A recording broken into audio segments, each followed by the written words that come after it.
sauti ni Alwambe unasema ndani ya Utawala Studio.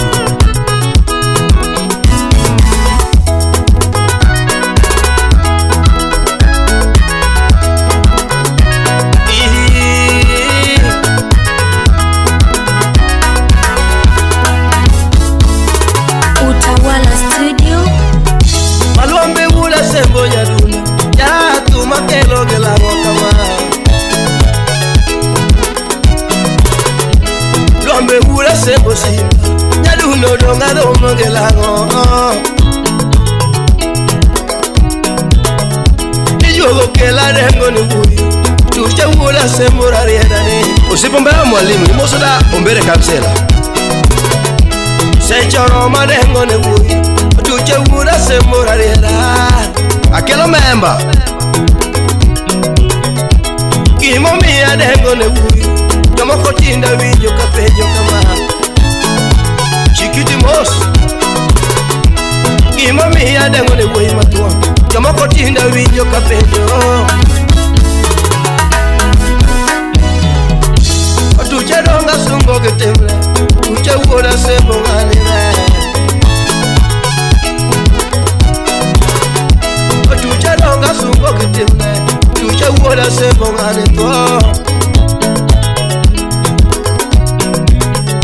Mkwango kana chako kisombe Na mbugure mochake tiegaro Na mbugure ngoyombe chone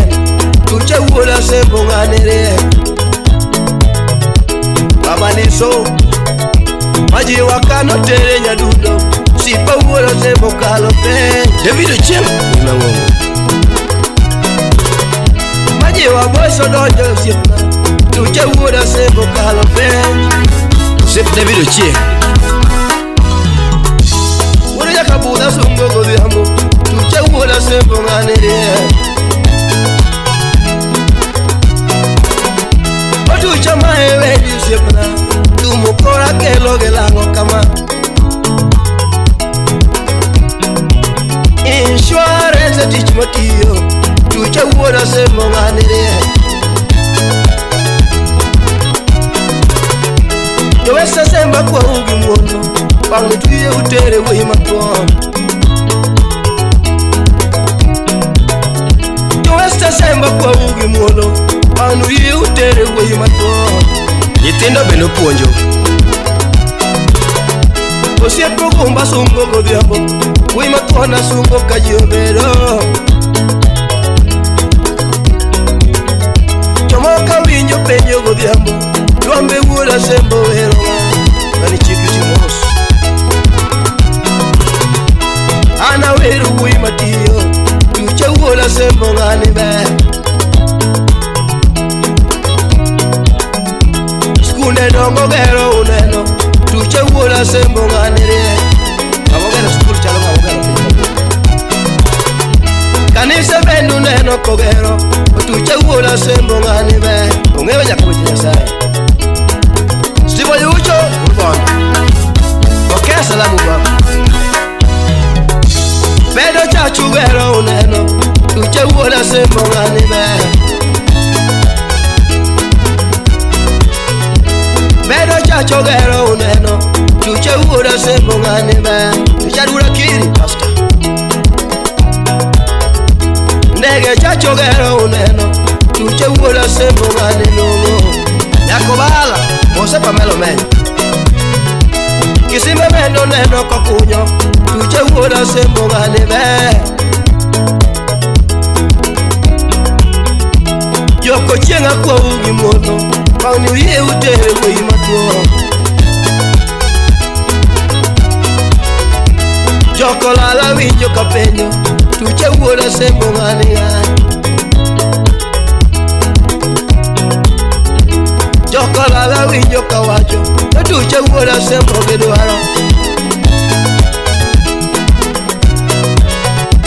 Joka bonda winjo kao Tucha uoda sembo romotelo Omiyo benda kwa ugi mwono Panu hiye utere wei matuo Abeni, msomeo Gran Mula yo te lo moko riambo kadi tuche wuola semo ngani longo yo te lo moko riambo kadi tuche wuola semo ngani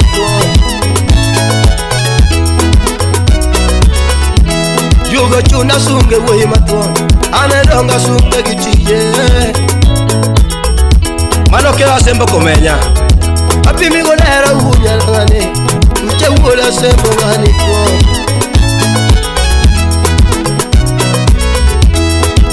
yo esa sembo adana gogi muono wangni ika pura tigora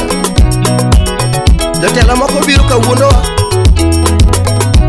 ni ay mi wakora banga tije na an sa tigra ko wach mar pasa kwelo do wangna dani yo esa sembo turu mare awe uge mal la meculero aba bayoy kanyo jefunya tanga ndiki engineer Bosna Felix punya boro peso tas Utawala Studio Jarunda Nyaduna sungo kaero Otuja sungo kaluoro Nyaduna sungo kaluoro Tingena diele gitiji Otuja diele gitiji Wui mabero makonyo boroa Wui mabero makonyo boroa Otuja sungo kaluri Tingena sungo kaluri Wui mabero matiyo dije Wui marek matiyo boroa Sikuligero wasome Sikuligero wasome Kisime gore wa ube Kisime kunyo wa ube Kanisigero waleme Kanisigero waleme Mautigero wanide Otija diya ligitimini Bingena diya ligitimini Bingena sungi gotembo Bingena sungi gotembo Ewe ya sungo getije Yasembo uye Yasembo uye Jokolal uye Unu uye ginga Otucha uoda sebo simoromo Oban uye Jokolal uye Joko chie unu kanye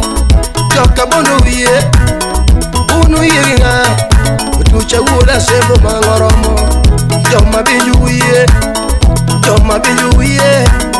Joka nyikela uye To unu uye ginga To unu uye ginga Otucha uoda sebo mangoromo Wabiare kiluoro kama Wasungi gimuolo kama Ingamarek matiyo tiye Ingamarek matiyo godano Kolal uye Kanyakala unu kanye Kanyakala unu kanye Joko chi unu kanye Joka kia unu kanye Joka bono unu kanye Apenju benu uye Ucha uola semo malo Uchotere hodo bura Uchotere hodo bura Wima homo tokelo Kendo kelo dengo gwendi Kendo kelo gero gwendi Yo esa semo uye Yo esa semo uye Unu ye ginga Utucha uola semo maloro Osiepo ndongo naya Osiepa kelo gwela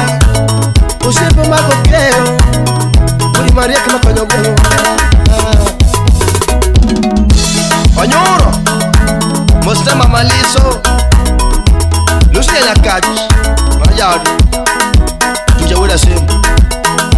Mama liso Oso chola tani Chola tidu wango Omodo toyo Moso chingo